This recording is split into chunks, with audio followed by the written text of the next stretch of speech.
গেছি ঝটপট করে খাবার বানাতে। দেখতেই পাচ্ছ আমি লুচি করবার জন্য লই কেটে নিচ্ছি, আর দেখো কিভাবে কাটছি।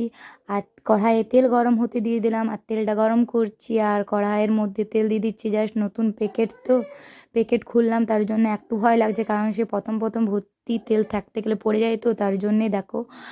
আর কড়াইয়ে ভালো করে তেলটা গরম না হতে গেলে, জল থাকতে গেলে কড়াই ছ্যাং পটপট করে। আর দেখো আমি আমি লুচি বেলছি। আর অবশ্যই কমেন্ট বক্সে বলবে, আমাকে জানাবে যে কিভাবে কেমন হয়েছে লুচিটা। আর ফুলকো ফুলকো লুচি করছি, তোমরা দেখতে পাবে। আর আমি যে কারণ হচ্ছে 3 দিন মিনি ব্লগ ছাড়তে পারিনি, তার কারণটা হচ্ছে আমার শরীর খারাপ হয়ে গেছিলো, গলাটা একটু একটু ধরে গেছিলো, সর্দি জ্বর সব কিছু এসেছিলো একসঙ্গে, তার জন্য আমি মিনি ব্লগ ছাড়তে পারিনি। যদিও আমার মিনি ব্লগটা ভালো লেগে থাকে তাহলে অবশ্যই আমাকে তোমরা সবাই লাইক কমেন্ট করে দেবে, তার সঙ্গে অনেক অনেক ভালোবাসা দিও। টাটা।